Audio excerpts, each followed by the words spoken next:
अमेरिकी विदेश मंत्री मार्को रूबियो से मुलाकात के बाद इजरायली पीएम का बड़ा बयान। हमास को विदेशों में आगे भी टारगेट किया जाएगा, नेतन्याहू ने स्पष्ट कर दिया। इजराइल को सीमाओं से बाहर जाकर रक्षा का पूरा अधिकार है। मार्को रूबियो यहां पहुंचे थे कि अरब वर्ल्ड एकजुट होता जा रहा है। पूरी जो एक तरीके से मुस्लिम देश हैं वो इजराइल ने कतर में जो अटैक किया है उसके बाद वो एकजुट होते हुए दिखाई दे रहे हैं। और जाहिर है अमेरिका ने जिस तरीके से स्ट्रेटजिकली खासतौर से अरब वर्ल्ड को डील किया है बीते कुछ सालों में, उसको ये लग रहा है कि कहीं ऐसा तो नहीं है कि उसने जो पूरा एक काम किया था वो इससे एबॉलिश हो जाएगा और उसकी स्कीम ऑफ थिंग्स फेल होती हुई दिखाई देंगी। इधर इजराइल ने लेकिन इस बातचीत के बाद यह स्पष्ट कर दिया है कि हम तो अपने दुश्मनों का सफाया, वो बेशक किसी विदेशी जमीन में जाकर रुके हों, हम उनका सफाया करना जारी रखेंगे। इस खबर के मायने, इसके इम्प्लीकेशंस कोमोडोर बहल।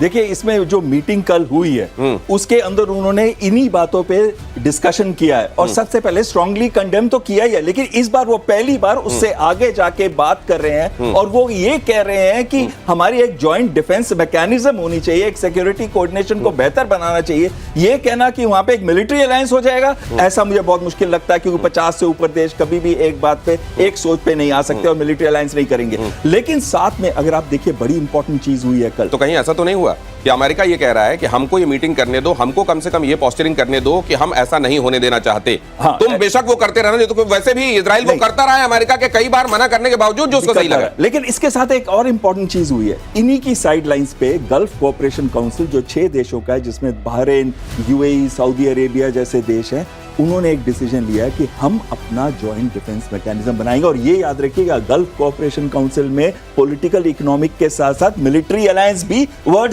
शामिल है। तो सर अगर ऐसा है तो ये जीसीसी जिसकी आप बात कर रहे हैं, क्या ये मिलिटरीली किसी तरह का एक ऐसा संगठन, जिस तरह से नेटो की हम बात करते हैं, उतना बड़ा संगठन नहीं, लेकिन क्या कुछ मुल्कों का, 6 मुल्कों का एक संगठन बन जाएगा? ये खबर देखिए, दोहा में अरब इस्लामी देशों के नेताओं का शिखर सम्मेलन। इजरायली हमले के बाद कतर ने बुलाई थी इमरजेंसी समिट में इजिप्ट का प्रस्ताव, पाकिस्तान का समर्थन किया जाना चाहिए, नेटो की तरह मिलिट्री ग्रुप बनाया जाना चाहिए। और सवाल यह है कि क्या अरब और मुस्लिम देश मिलकर एक इस्लामिक नेटो जैसा संगठन, सैन्य संगठन बना सकते हैं? कल ही हमने इसकी चर्चा की थी। कल भी अगर आपने देखा हो तो प्रतिशोध ने इस बात को उठाया था। ये कोशिशें चल रही हैं, लेकिन ये कोशिशें सिरे भी चढ़ेंगी, परवान भी चढ़ेंगी, या ये कोशिशें ही रह जाएंगी? ये एक बड़ा महत्वपूर्ण सवाल है।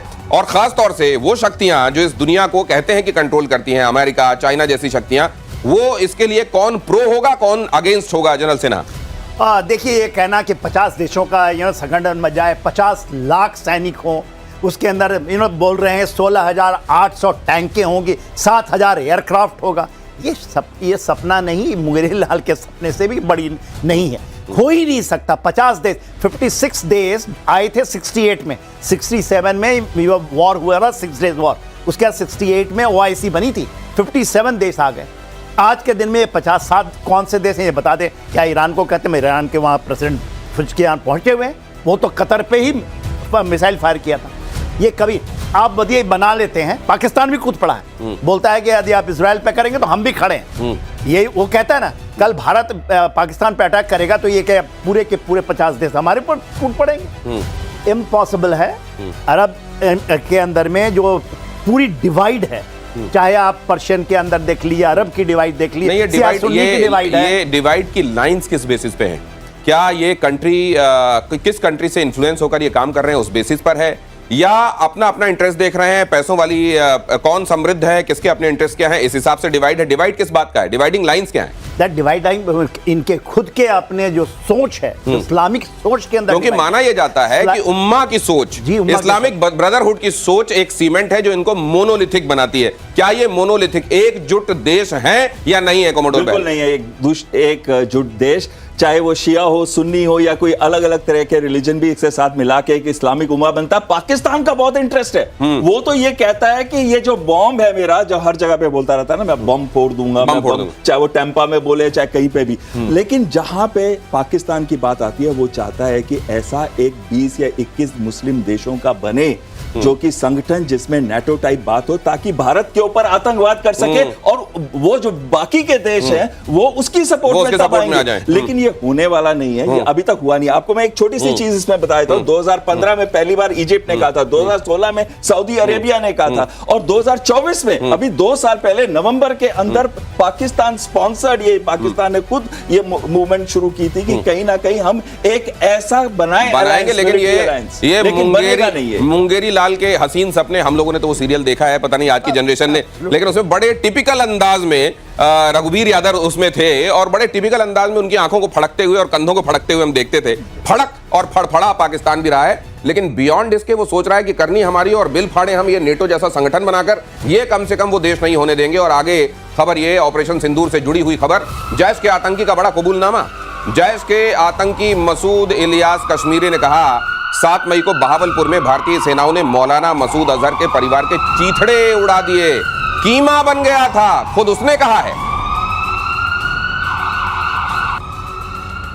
रेजा हो गए, टुकड़ों में तस्लीम हो गए और ये तक कहा गया कि उनका कीमा बन गया। सवाल तो ये है कि इनको ये भी नहीं मालूम कि अगर ये इनके तरफ के लोग थे और इनके हिसाब से वो मार्टायर हो गए हैं तो उनके लिए इनको किस तरह की जुबान का इस्तेमाल करना चाहिए, ये इनके संस्कार है।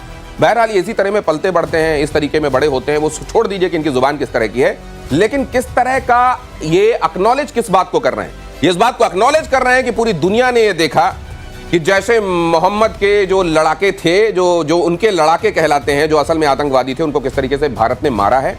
उसमें आतंकी मसूद अजहर के घर वाले भी शामिल हैं, उसके परिचित भी शामिल हैं, और उसके बाद ये मसूद अजहर कह रहा था या अल्लाह मुझे भी उठा ले। पहली बार आतंकवादियों ने आतंक जैसा ही दर्द महसूस किया है और ये दर्द आज बयान किया जा रहा है। लेकिन सवाल ये है कि उसके बावजूद तो बाढ़ का तक पैसा देके इनको एक बार फिर से आबाद किया जा रहा है।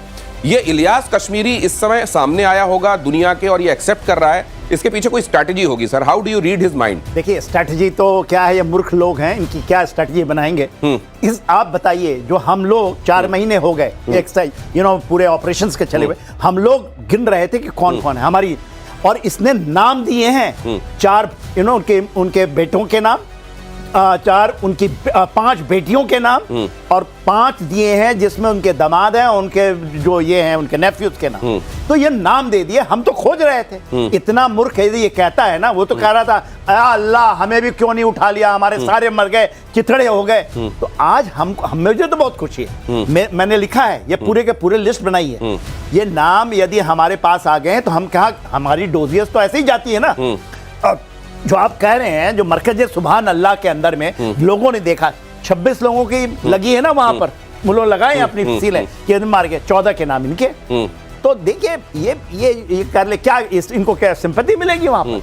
वहां के लोग तो सर ये मुझे लगता है उतने पैसे मिल नहीं रहे हैं मुनीर से जितने इन्होंने मांगे होंगे जी। नहीं मिल रहे हैं, इसलिए कह रहा हूं, इसलिए कहा है कि हमने तो जो किया वो अपनी कंट्री को प्रोटेक्ट करने के लिए। ये मुझे लगता है टारगेट ऑडियंस, ये जो इनका टारगेट ऑडियंस जो स्टेटमेंट दे रहे हैं ना, ये मुनीर को सुनाना चाह रहे हैं कि हमको और दो, हमको उतना मिला नहीं है जितना हमको चाहिए, क्योंकि हमारे तो अपने वाली। क्या मैं सही रीड कर रहा हूं सर? बिल्कुल। आप ये भी रीजन बहुत महत्वपूर्ण हो सकता है, जैसा कि अभी बात है कि लश्कर तैयबा को भी इन्होंने अलाउ कर दिया है कि वो अपने फंड्स खुद कलेक्ट करें फ्लड हिट से। ना केवल उनको जो 12 से 14 करोड़ के करीब वो 14 लोग जो मारे गए थे, 10 तो रिलेटिव थे और 4 उनके एड्स थे, क्लोज एड्स थे मसूद अजहर के, जो कि यूएन प्रोस्क्राइब टेररिस्ट है। और उधर क्या हुआ, मैं कह रहा हूं आपको, एक छोटी सी बात कह रहा हूं, आप क्यों कर रहे हैं आतंकवाद? क्यों नहीं छोड़ देते ये रास्ता?